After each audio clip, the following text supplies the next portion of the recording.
오늘 주시는 말씀 출애굽기 20장 15절입니다.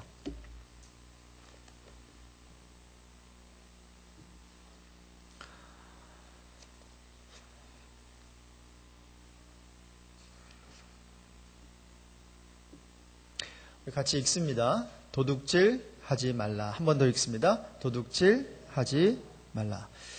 십계명 시리즈 설교 계속하고 있는데 이 제8계명 도둑질 하지 말라 굉장히 특별한 계명입니다. 다음 두 가지 특징 때문에 그래요. 첫 번째 특징은 뭔가 하면 특별히 그 사람들과의 그 계명이 있죠. 이제 5계명부터 10계명까지 뭐 부모를 공경하라부터 시작해가지고 그 계명들과 굉장히 가까운 관계가 있다는 거예요. 요 8계명이 그렇습니다. 그런 면에서 이게 첫 번째 그 특징인데 여러분 보세요. 살인이 뭐예요? 다른 사람의 생명을 도둑질하는 거예요. 그죠? 맞아요. 다른 사람 건데 내가 도둑질해가지고 생명을 앗아가는 거거든요. 간음이 뭐예요? 다른 사람의 배우자를 훔치는 거예요. 제8계명의 스피릿을 브레이크하는 거죠. 그렇죠? 탐내는 것은 뭐예요? 다른 사람의 소유를 훔치고자 하는 욕구 아니겠어요? 거짓 증언하지 말라 그랬는데 만약에 거짓 증언하면 어떻게 돼요? 정의를 훔치는 거예요. 자, 그래서 이 제8계명은 굉장히 중요한 계명입니다. 왜냐하면 다른 계명을 이 8계명을 지키면 다른 계명을 지킬 수 있게 돼요. 그래서 다른 계명들과 아주 가까운 관계가 있고요. 또 한 가지 특징은 뭔가 하면 영어로 표현하면 open-ended 계명이라는 거예요. 이게 무슨 말인가 하면 다른 계명들은 구체적이에요. 상대가 있어요. 예를 들어가지고 제5계명이 뭐예요? 공경하라가 아니죠. 그냥 누구를? 부모를 공경하라. 이렇게 대상이 있잖아요. 살인하지 말라. 누구 살인하지 말라는 거예요? 사람 살인하지 말라는 거거든요. 간음하지 말라. 굉장히 구체적이에요. 결혼한 자가 다른 사람과 관계를 갖지 말라는 건데, 자, 제8계명 도둑질 하지 말라는 지금 뭘 도둑질 하지 말라는 거예요? 거기에 대한 힌트가 없는 거예요. 그냥 도둑질 하지 말라는 거예요. 자, 이 말은 뭔가 하면 그 의미는 We cannot take, we cannot steal anything from anybody예요. 그냥 도둑질하지 말라. 누구의 것도 함부로 취하거나 훔치거나 도둑질하면 안 된다라는 것이죠. 자, 그렇기 때문에 여러분 제8계명은 언뜻 보면 굉장히 언더스탠딩이 확 오는 것 같아요. 만약에 애들한테 너 도둑질하지 마. You should not steal. 하면은 애들도 알아듣잖아요. 그렇죠? 그게 무슨 뜻인지. 무슨 뜻이에요? 타인의 소유를 내 것이 아닌 타인의 소유를 함부로 가지고 오지 마라. 이제 그 의미로 받아들이죠. 그런데 그것은 제8계명의 여러 정신 중에 하나일 뿐이에요. 그래서 오늘 제8계명을 우리 함께 공부해 보면서 세 가지 이 제8계명에 담긴 정신을 한번 살펴보려고 하는 것입니다. 자, 세 가지 정신이 무엇인가 먼저 말씀을 드린다면 제8계명의 기본 정신이 있어요. 그리고 두 번째 제8계명의 잊혀진 정신이 있어요. 그리고 마지막으로 제8계명의 영적인 정신이 있습니다. 자, 하나하나 한번 살펴보도록 하겠습니다. 자, 먼저 제8계명의 기본 정신은 남의 것을 훔치지 말라. 이게 맞아요. 자, 이게 무슨 정신이라고요? 가장 기본적인 베이직 스피릿이에요. 제가 보니까 사람이 나이가 들면서 성숙해지잖아요. 근데 성숙하다라고 하는 게 뭔가 이렇게 보니까 다음 두 가지 현상 때문에 그러더라고요. 첫 번째는 뭔가 하면 이렇게 나이가 자라고 또 성숙해지면서 나의 것과 남의 것을 구분하기 시작해요. 근데 어릴 때는 그런 바운더리가 없어요. 눈에 보이면 다 자기 거예요. 그래서 애들 같이 놀다 보면 자기 거 아닌데 남의 애기 걸 가져다가 막 놀다가 그 애기가 달라고 해서 뺏어가면 뭐예요? 으앙 울어요. 왜 울어요? 내 거 가져갔다라고 하는 거예요. 눈에 보이면 다 자기 거예요. 그래서 사람이 성숙하고 또 이렇게 성장하다 보면 요거는 나의 것, 저거는 남의 것. 여러분 만약에 룸메이트를 하는데 같이 살고 있는데 뭐 땅에 굴러다닌다고 제가 안 쓰나 보다 이렇게 해서 뭐 양말 제가 양말 그냥 벗어놨네 필요 없나 보지 내가 이렇게 하면 안 돼요. 룸메이트 할 때 나의 것과 남의 것이 무엇인지 각 구분을 해줘야죠. 예수님께서도 마태복음 22장 21절에 가이사의 것은 가이사, 하나님의 것은 하나님께 바치라 했어요. 그러니까 구분을 알라는 거죠. 무엇이 누구에게 속했다라고 하는 것을 아는 것이 성숙이다라는 거죠. 자, 그래서 사람이 성숙해지면서 나의 것과 남의 것을 이렇게 구분하게 되고 또 하나는 이런 삶이 드러나더라고요. 받는 삶에서 주는 삶으로. 어릴 때는 줄 줄 잘 몰라요. 그냥 받기만 하죠. 그런데 성숙해지면서 나이가 들면서 주는 삶으로 이렇게 변해 간다라는 거예요. 히브리 말 이 도둑질의 오리지널 미닝은 옆으로 밀어놓다예요. 옆으로 제쳐놓다라고 하는 뜻이 있어요. 이 도둑질이라고 하는 그 오리지널 그 히브리어 그 원어 그 의미가 그래요. 자, 이것은 뭔가 하면 다음 두 가지예요. 정도를 사용하지 않고 편도를 사용하는 행위를 가리키는 말이에요. 내가 가야 되는 정도, 내가 가야 되는 그 올바른 길이 있는데 그 길을 걷지 아니하고 옆에 길을 걷는 거예요. 이게 도둑질이라는 거예요. 두 번째는 정법을 사용하지 않고 불법을 사용하는 것을 의미해요. 법대로 나가야 되는데 그 법을 사용하지 아니하고 easy way out이라 그러죠. 쉬운 길을 택하는 거예요. 그게 나에게 이익이 된다고 생각하니까. 자, 이런 각도에서 여러분 도둑 행위를 생각해 보면 다음 예들이 분명히 도둑 행위에 들어갑니다. 여러분 잘 들어보세요. 첫 번째, 남의 소유와 주권에 피해를 입히는 행위. 이거 도둑질이에요. 부당한 방법으로 뇌물을 챙기는 행위. 여러분 그거 굉장히 많죠, 이 세상에. 부당한 방법으로 뇌물을 챙기는 행위 있어요. 분명히 나라에게 줘야 될 돈이 있는데 불법으로 내가 챙긴다 이렇게 있을 수 있어요. 이것도 도둑질이에요. 그러면 이 세상에서 보니까요 이런 얘기 많이 하죠. 사람이 한번 본때있게 살아보려면 한번 멋지게 살아보면 좀 이렇게 통이 크고 좀 투기성이 있어야 하고 그다음에 뭐예요? 기회를 잘 잡아야 한다. 막 그러면서 내 마음에 그런 충동을 일으키면서 이제 뭔가 이제 일을 하게 하는데 그런 쪽으로 나가다 보면 제 8계명의 정신과 이게 빗나갈 확률이 굉장히 높습니다. 여러분 고용주가 또 피고용인 그렇죠. 고용주가 임플로이어가 이제 임플로이에게 정당한 임금을 주지 않는 행위 어떻게 생각하세요? 그 오리지널 의미에서 그 도둑질의 오리지널 의미에 이렇게 빗대어서 생각해 보면요, 그것도 도둑 행위에 들어가요. 내가 남의 파켓에 있는 것을 가져오는 것도 도둑질이지만 그 파켓에 넣어줘야 되는 돈인데 그것을 내가 홀드를 하면 이것도 도둑 행위에 들어간다라는 거죠. 자, 여기서 한 가지 생각해 봐야 하는 것은 여러분 도둑질 하지 말라 이 계명을 누구에게 하나님께서 주신 것일까요? 물론 우리가 보편적으로 다 사람들에게 주셨겠지만 만약에 구분해서 생각하자면 있는 자에게 주신 걸까요? 없는 자에게 주신 걸까요? 부유층에게 주신 걸까요? 아니면은 빈민층에게 주신 걸까요? 언뜻 생각해 보면 누가 이 계명을 더 많이 어길 것 같아요? 있는 자가 어길 것 같아요? 아니면 없는 자가 어길 것 같아요? 후자죠. 없기 때문에 도둑질한다고 생각하잖아요. 그렇죠? 그런데 여러분 이게 잘 생각해 보면 그보다 부유층이나 권력층 그리고 사회 지도층에 더 강하게 emphasize해서 주신 계명이라고 볼 수 있어요. 여러분 왜 그런가 하면 있는 자가 도둑질하는 행위와 없는 자가 도둑질하는 행위는요 스케일이 달라요. 여러분 보세요.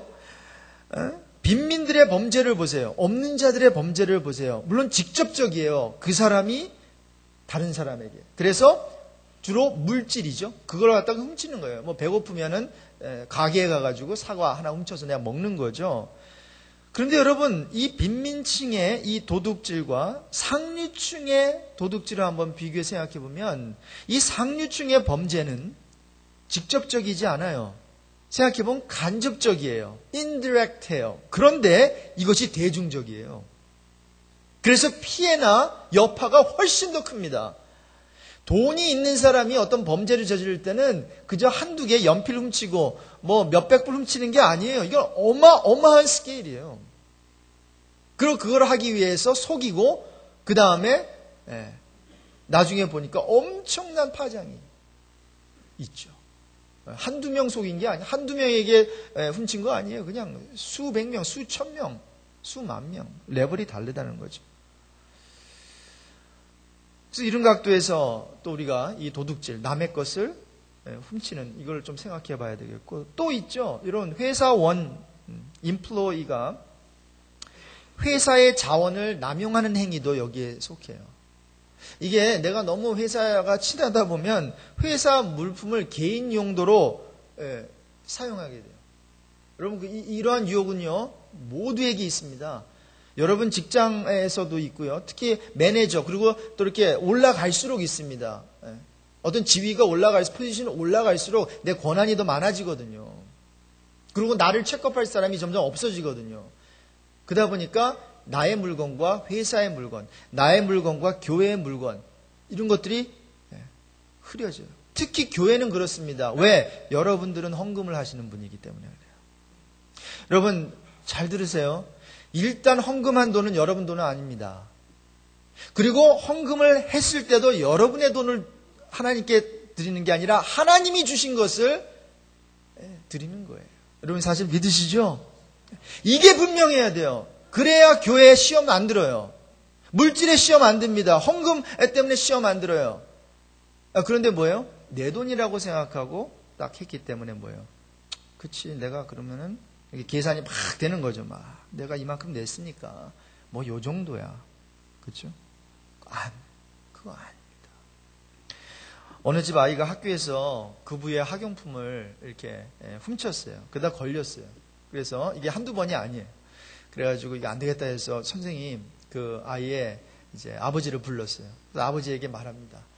얘가 자꾸만 뭐 지우개도 훔치고 펜도 훔치고 연필도 훔친다고 그랬더니 이 아버지가 정색을 하면서 아니에요, 그럴 리 없어요. 그럴 리 없습니다 하면서 내가 다니는 회사에서 이 아이가 필요한 모든 학용품 내가 다 가져다가 쓰게 하고 있습니다.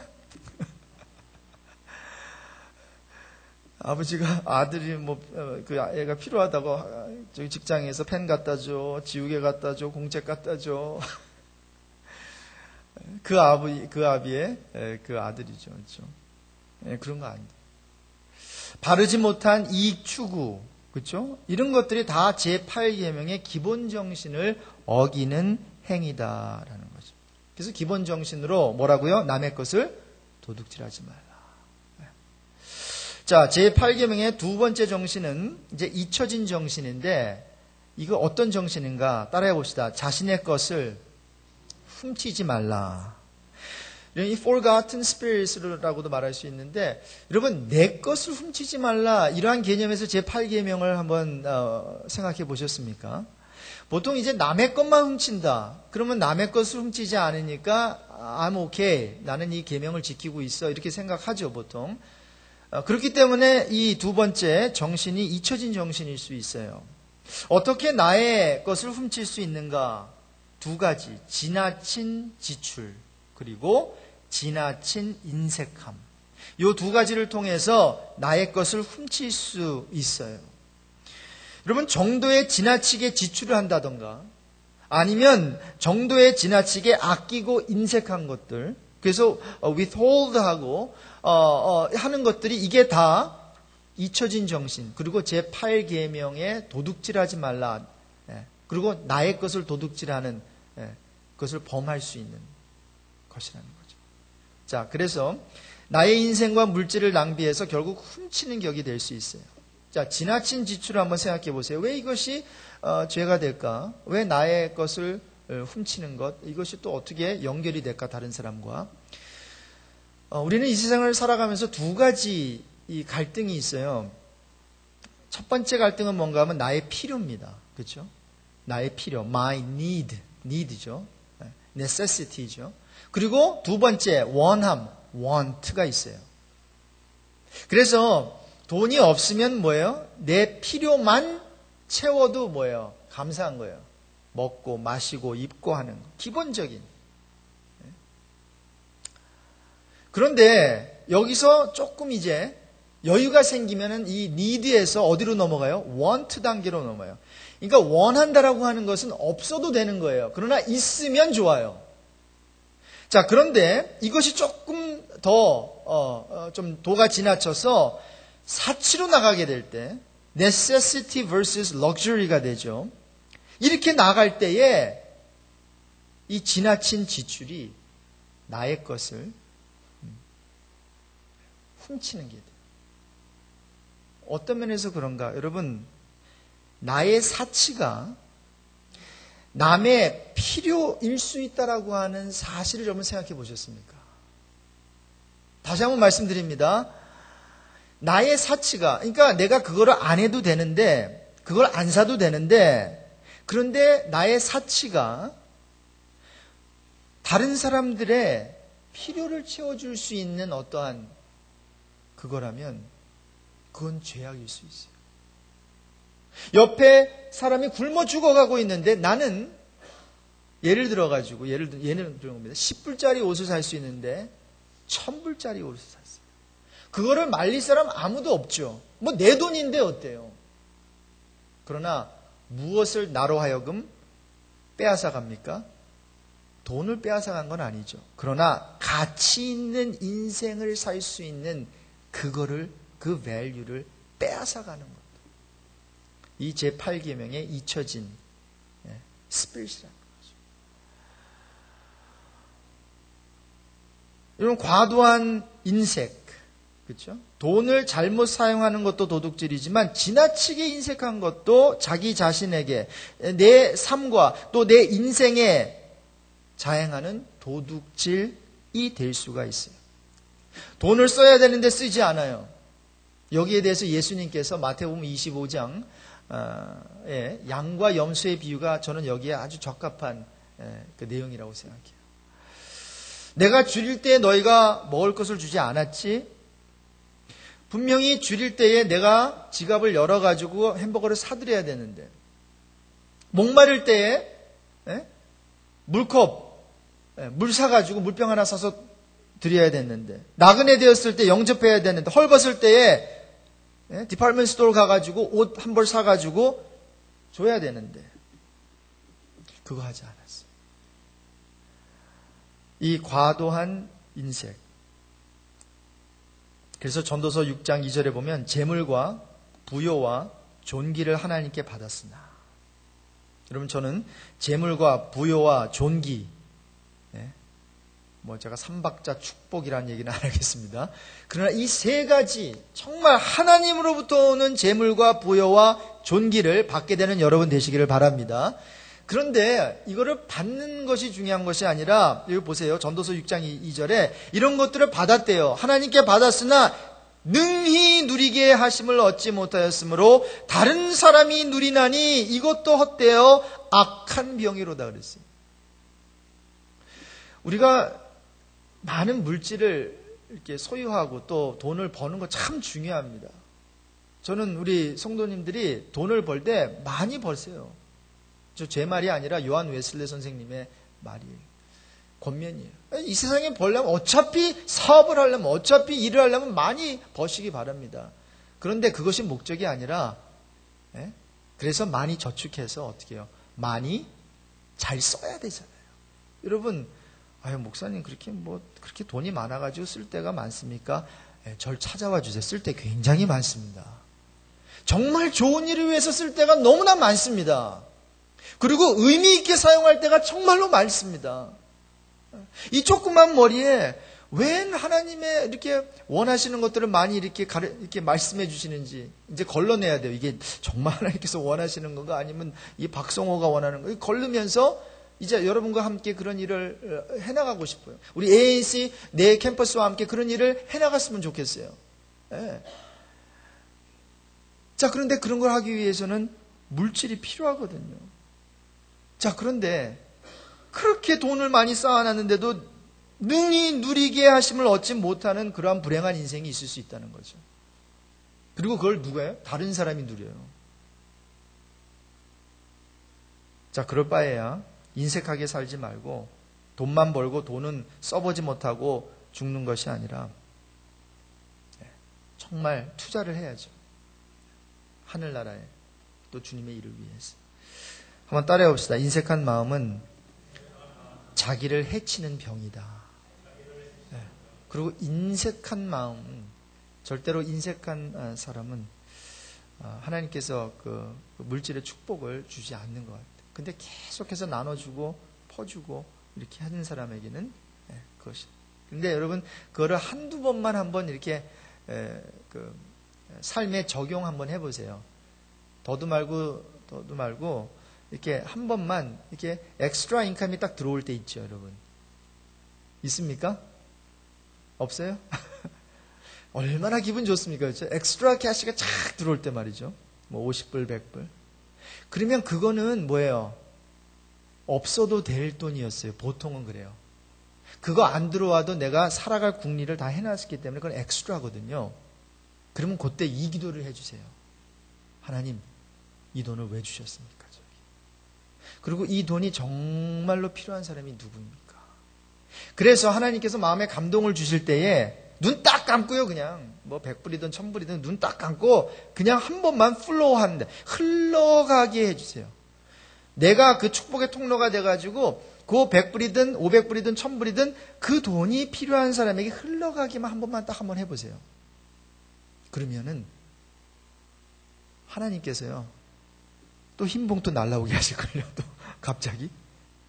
그러면서 이게 물질을 사용하는 방법이구나. 하나님께서 주시고 나는 그거를 필요한 사람에게 나눠주고, 하나님께서 주시고 필요한 사람에게 나눠주고. 그러다 보면 뭐예요? 어느 순간에 누구의 필요가 채워져 있을까요? 나의 필요가 채워져 있다는 거죠. 이것은 이 세상의 경제 논리에서는 볼 수 없는. 근데 물론 이제 기부 사회로 이제 많이 발전한 이 미국에서는 그런 건 볼 수 있어요. 돈이 많은 사람일수록 정말 많이 기부하고, 뭐 빌 게이츠라든가 뭐 이런 사람들이 정말 그런 재단도 세워가지고 이렇게 멋진 그러한 그 도네이션 하잖아요, 그렇죠? 자, 이거예요. 그래서 이런 삶을 살면서 제8계명을 지켜나가는 거죠. 어기지 아니야. 자, 제8계명의 마지막 세 번째 정신이 있습니다. 하나님의 것을 도적질하지 말라는 거예요. 이게 영적인 정신입니다.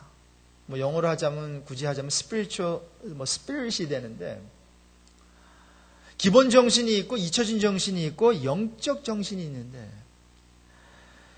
여러분 세상의 물질을 분류하자면 나의 것과 남의 것으로 구분하고 그냥 살면 돼요. 그리고 하나님 안 믿는 사람은 그렇게 두 가지만 구분하고 남의 것 타치하지 아니하고 내 것 챙기면 돼요. 그러나 하나님을 믿는 사람은 나의 것과 남의 것 외에 한 가지가 더 있어요. 하나님의 것이 있어요. 그래서 마태복음 22장 21절에 가이사의 것은 가이사에게, 하나님의 것은 하나님께 바치라 그랬어요. 자, 그러니 무엇이 하나님의 것인지를 알아야 되잖아요. 그래서 물질 중에 내 거 있다 이렇게 구약에서 가르쳐 주셨어요. 그게 뭐예요? 바로 헌금이라는 거예요. 구약에서는 그것을 11조라고 말하죠. 너의 것이 있고 남의 것이 있고 나 하나님의 것이 있어. 그리고 나 하나님의 것은 절대로 훔치면 안 돼. 이렇게 설명을 해놓은 게 말라기 3장 8절이에요. 여러분 들어보세요. 너희는 나의 것을 도둑질하고도 우리가 어떻게 주의 것을 도둑질하였나이까 하도다. 이는 곧 11조와 헌물이라. 저는 지금 11조 지금 말씀을 드리려고 하는 게 아닙니다. 오해하지 마십시오. 헌금 얘기를 하려고 하는 게 아니라 지금 제8계명의 어떤 영적 정신을 지금 설명하고자 이것을 지금 말씀드리는 건데, 구약에서는 이 11조가 하나님의 명령이었어요. 그리고 하나님을 믿는 또 선택받은 하나님의 자녀로서 반드시 실천해야 할 실천 내용이었습니다. 여기는 예외가 없었어요. 누구나 반드시 했어야 됐어요. 구약시대. 신약 시대에 와서는 이 11조의 해석과 11조의 어떠한 그 적용이 이제 확대됐죠. 줄어든 건 아닙니다. 확대된 것입니다. 이제는 10의 1조를 언급을 안 합니다. 왜? 10의 10이다 하나님은. 10의 10이다 하나님은.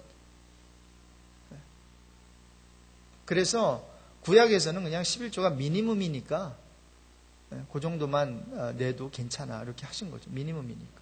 이게 맥시멈이 아니라 미니멈이니까.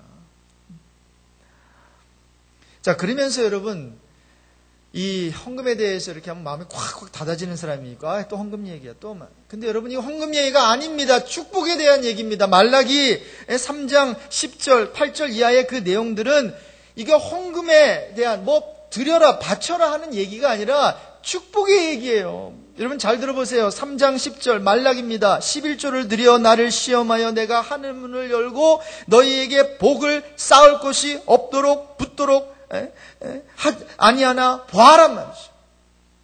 여러분 이게 지금 돈의 얘기인 것 같아요? 드리라고 하는 얘기인 것 같아요? 아니에요. 내가 주겠다라고 하는 얘기예요. 내가 너희들을 정말로 축복해 주고자 하는 그 하나님의 마음이 담긴 구절이에요. 그런데 그 방법이 뭐냐는 거죠. 그렇죠? 어떻게 하나님께서 이 하늘 문을 쫙 열어가지고 하늘이 얼마나 넓을까요? 거기서 그냥 하늘의 복이 쏟아지도록 땅에 기름진 것과 우리가 필요한 것을 어떻게 우리가 누릴 수 있는가? 물질을 바치라 자꾸만 여기를 포커스하지 마십시오. 신약에서 분명히 말했잖아요. 물질과 하나님을 겸하여 섬길 수 없느니라. 말은 뭐예요? 하나님 잘 섬기라는 얘기예요, 이게. 물질 그냥 10의 1 딱 바쳤다고 해서 난 됐네. 이게 아니고 하나님 잘 믿으라는 얘기예요. 하나님 잘 믿되 하나님만 섬기라는 얘기예요. 그러면서 그러면 시험 한번 해보자. 자, 10개 중에서 하나 나 줄 수 있겠니? 농경시대에서 또 목축업을 하는 사람들에게는 우리처럼 돈에서 before tax냐, after tax냐, gross 이런 거 따지지 않았죠. 왜냐하면 10마리 나면 그 중에서 한 마리 하나님께 드리고 옥수수 10개 수확하면 그 옥수수 하나 제사장 갖다 주고 이거였거든요. 그러니까 계산이 굉장히 정확하죠. 그거 하나 줄 수 있겠니?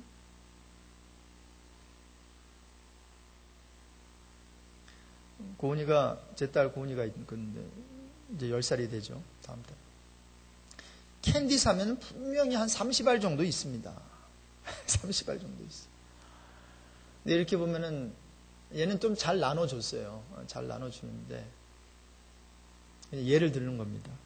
그렇게 많은데 옆에 얘가 하나만 줄 수 있어요? 나 하나만 줘요. 친구가 그런다. 근데 그걸 안 줘. 얼마나 있을까? 여러분 11조의 개념을 좀 바꿨으면 좋겠어요. 11조는 믿음이 좋은 사람, 대단한 사람 아닙니다. 인색하지 않은 사람이 하나님께 드립니다. 여러분 하나님께서 지금 저는 물론 구걸한다고 저는 보지 않고 구걸하실 분도 아니에요. 그거 필요하겠어요 이게? 근데 왜 이렇게 어프로치할까? 너 그 많은 것 중에 하나만 줄 수 있겠니? 왜 그것도 안 줘? 저는 만약에 내 딸에서 그런 모습이 보이면 있는 것까지 저는 가져갈 것 같아요. 너 그렇게 인색해? 나머지 거 너 거잖아 다. 하나 못 줘? 있는 것까지. 그러나 만약에 예를 들어가지고 해서 3개 남았는데 한 2개 남았는데 어쩌면 하나밖에 안 남았는데 친구가 달라고 할 때 그걸 주면 아버지는 그걸 보고 기뻐하면서 캔디 100통 사다 줄 거예요. 여러분 그런 개념입니다. 있어서 내는 것이 아니라 뭐예요? 당연히 해야 되니까. 그러면 그 빈 캔디통을 누가 채워준다고요? 박성호 아버지가 채워줘요. 필요하면 채워줘요. 여러분, 이건 물질에 대한 얘기 아닙니다. 인색함에 대한 얘기고, 그리고 이 제8계명에 대한 얘기입니다. 여러분, 헌금을 이러한 각도에서 여러분 생각하면서 우리 함께 다시 한번 헌금 생활, 더 나아가서 하나님 섬기는 생활을 했으면 좋겠어요. 왜 이렇게 11조에 대해서 강조를 하셨는가 말이죠. 자꾸 하나님을 섬기다 보면 물질을 섬기려고 하는 마음이 더 많이 생기기 때문이에요. 여러분, 한 가지 묻겠는데 여러분 솔직하게 한번 대답해 보세요. 물질이 없으면 여러분의 인생이 무너질 것 같아요? 아니면 하나님이 없으면 여러분의 인생이 무너질 것 같아요? 정말 솔직하게 대답하셔야 돼요. 물질이 없으면 불안할 것 같아요? 아니면 하나님이 없으면 불안할 것 같아요? 전자예요, 후자예요? 만일 전자에 물질이 없으면 나 다 무너질 것 같다 대답하고 후자에 노라고 했다면 벌써 물질의 노예가 되어 있을 가능성이 굉장히 높습니다. 그리고 그것이 나의 지금 신앙 레벨이죠, 지금. 아무리 내가 신앙 좋고 해도 물질과 하나님을 겸하여 섬길 수 없다는데 나는 이미 하나님을 섬기지 않고 물질을 섬기고 있는 거예요. 우리를 속이고 있는 게 있더라고요. 하나님께 바치는 것은 낭비다, 손해다. 그리고 또 하나, 덜 내면 득이다. 여러분, 이 두 가지 생각이 바로 주의 것을 도둑질하는 사람이 속아 넘어가고 있는 부분입니다. 여러분, 저는 분명히 말할 수 있어요. 하나님께 바치는 것은 손해가 아닙니다. 이 세상 용어로 익스프레션을 하자면 투자입니다. 그리고 덜 내면 득이 아니라 더 내면 득이고 덜 내면 손해입니다. 이게 뭐하고 똑같은가 하면 만약에 어떤 인트레스트가 있는 거기다가 이렇게 돈을 집어넣으면 더 많이 넣으면 그 많이 넣는 대로 퍼센티지가 인트레스트가 더 많이 돌아오는. 그래서 적게 심은 자는 적게 거두고 많게 심은 자는 많게 거둔다. 이 이치예요.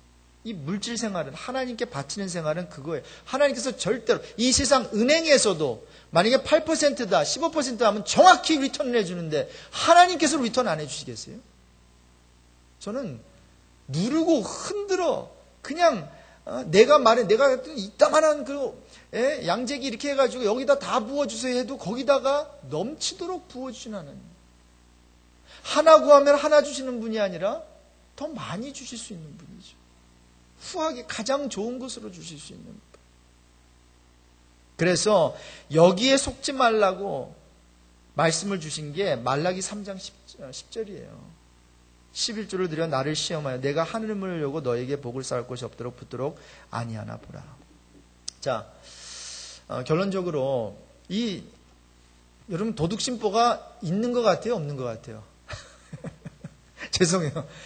저와 여러분의 마음속에 이 도둑심보가 이거 설교를 들어보니까 있는 것 같아요? 없는 것 같아요? 걸리죠? 여기저기서 걸리죠, 지금. 남의 것, 나의 것, 또 하나님의 것. 자, 도둑심보를 해결하기 위해, 또 다 있다고 하니까 이해하고, 도둑심보를 해결하기 위해 다음 4가지를 인정할 필요가 있습니다. 첫 번째, 하나님께서 모든 물질의 주인이심을 인정하십시오. 모든 물질, 거기에는 우리 자녀들까지도 들어가 있고, 나의 사업 다 들어가 있어요. 이게 하나님의 것이다. 두 번째, 우리가 소유한 모든 것이 이제 물질 다음에 하나님의 것임을 또한 인정하는 거예요. 1번, 2번 다 비슷한 말인데 다 자녀까지 everything. 그리고 세 번째, 따라해 봅시다. 일하는 것이 복인 줄 인정하라. 여러분, 일하는 게 복입니다. 그래서 요행, 럭크라 그러죠. 그런 행운을 얻길 바라지 말고 대신 열심히 다들 열심히 일하시고 계신데 열심히 일하십시오. 운이 따라줘야 일이 풀릴까요? 물론 그럴 때도 있겠죠. 그런데 운만 바라는 사람은 절대로 행복한 삶을 살 수 없고 삶이 계속 꼬입니다. 가끔 커피숍에 가면은 막 이런 사람이 있죠. 이렇게 뭐 하고 있는 거게요? 스크래치. 난 뭐 하나 했어요. 아유, 연필을 이상하게 쓴다 이렇게 보니까 막 이렇게 그 펜을 가지고. 근데 대부분 다 실망하더라고요. 대부분 다 착착 찢고. 왜 그럴까요? 이 요행이라고 하는 것, 이 운은 잘 오지 않아요. 번개 맞아가지고 평생 살 동안 번개 3번 맞아가지고 3번 죽는 확률보다 로또 이기는 확률이 더 없대요. 뭐 하여튼. 그런데도 뭐예요? 와, 믿음이 대단하죠? 이길 줄 알고 사. 와, 여러분, 그런 믿음 가지시길 바랍니다. 하나님을 향해서. 전혀 찬스가 없는데, 전혀 근거도 없는데, 전혀 될 수도 없는데 뭐예요? 아니, 그런 믿음은 어디서 가졌대요? 야, 내가 로또 내가 이길 거야. 내가 정말 이길 거야. 그 믿음에서 100분의 1만 이게 제대로 가도 이거 신앙생활 저는 굉장히 잘할 것 같은데. 투자도 막 하고. 그것도 집단 투자하고 막. 일로 하고 같이 투자하자, 같이. 요행, 행운 얻기를 바라지 마시고요. 왜냐하면 일하는 것이 복이니까. 모든 직업이 소명임을 기억하시고요. 그래서 노동 철학을 바꿔야죠. 노동은 세속적인 게 아니에요. 좋지 않은 것이 아니라 신성한 거예요. 노동은 신성한 거예요. 그리고 일의 즐거움을 아는 거예요. 지금 3번째 포인트의 소포인트인데 일의 즐거움. 일이 이렇게 즐겁고. 그리고 이제 4번째, 크게 4번째로 주는 것이 받는 것보다 복이 된다는 사실을 인정하십시오. 그래서 남에게 베푸는 연습을 하는 겁니다. 자기의 것을 나누고 손대접을 연습하고. 그리고 내가 한 번도 외부 사람들을 내 집에 초청한 적 없는데 여러분 그래도 1년에 한 번쯤은 다락방 모일 때 한 번쯤은 여러분 한번 초청해서 한번 대접해 보세요. 대접해 보세요. 참 남의 식구는 못 챙기는데 자기 식구만 잘 챙겨놓는 가정을 아는데 잘 됐어요. 뭐 의사도 되고 뭐 애들이. 근데 남을 대접하는 거는 몰라요. 남을 대접하는 걸 모르니 의사가 되고 성공을 해도 뭐예요? 이 사람이 정말 성공했을까요? 디그리는 있고 직장은 가졌는데 이게 잘 될까요? 프로모션도 되고 손님들도 올까요? 대접도 안 하는 사람에게 손님이 올까요? 옆에 같이 일하는 사람에게 좀 집으로 불러가지고 고기도 굽고 그렇게 하지 않고 맨날 남이 고기 굽다 그러면 가기만 하는 사람인데 될까요? 누구한테 배웠을까요? 부모에게 배운 거죠. 한 번도 외부 사람을 집으로 초청해서 대접하는 모습을 못 봤으니 보고 배운 대로. 그래서 베풀고 사람들을 대접하는 사람, 그것만큼 큰 교육 없어요. 물론 여긴 다 지금 다 애들 벌써 다 키우셨겠지만 자녀들. 그 젊은 분들이 있습니다. 그게 축복이에요. 그러면 애들한테 이거 베풀면서 사는 집은 오픈하는 것이구나. 그러면서 얻게 되는 기쁨. 좀 지저분해도 좀 그냥 작아도 집이. 저는 지금 그래도 좀 이제 여러분들도 모시고 또 뭐 모임도 하고 해야 되니까 큰 집을 하나님께 주셨는데 전에는요 정말 죄송합니다. 정말 코딱지만한 그런 아파트에서 보통 살았어요. 저는. 왜냐면 나하고 저 와이프하고 고은이만 살면 되니까. 좀 집이 크면은 청소하기도 힘들더라고요. 집을 제가 잘 가꾸지도 못하기 때문에. 그래가지고 한 번은 제가 담임 목회하면서 이제 리더십들을 모였는데 10명이 딱 왔는데 딱 앉으니까 더 이상 일어설 수가 없어요. 화장실도 갈 수가 없어요. 그래서 이렇게 비켜줘야 돼요. 그 정도로 작은 집이었는데. 근데 어때요? 와가지고 좀 불편은 하지만 같이 먹었어요. 같이 먹고 거기서 같이 기도하는 거죠. 그게 뭐가 부끄러워요? 큰 집 있는 게 또 뭐가 자랑이에요? 있는 그 모습 그대로 초청하고 섬기면 되죠. 그래서 남에게 베푸는 연습을 하고 그 다음에 하나님께 드리는 연습을 하십시오.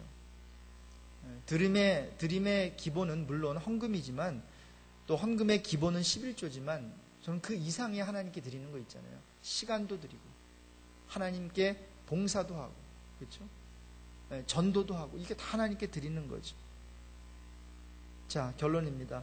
저는 말씀을 정리하면서 다음 두 가지 기도 제목을 삼습니다. 하나님, 도둑질하는 손에서 일하는 손으로 바꿔주십시오. 그리고 일하는 손에서 나눠주는 손으로 바꿔주십시오. 나눠주는 손이 되되 크게 나눠주는 큰 손이 되게 해 주십시오. 여러분 기억하십시오. 베품과 나눔이 있는 곳에는 언제나 하나님이 함께 하십니다. 그러나 뺏음과 취하려고만 하는 곳에는 사단이 역사합니다. 우리 교회가, 우리 성도들의 가정이 정말 베풀어주고 나눠줌으로 하나님의 임재를 경험하는 그런 은혜가 있길 주님의 이름으로 축복합니다.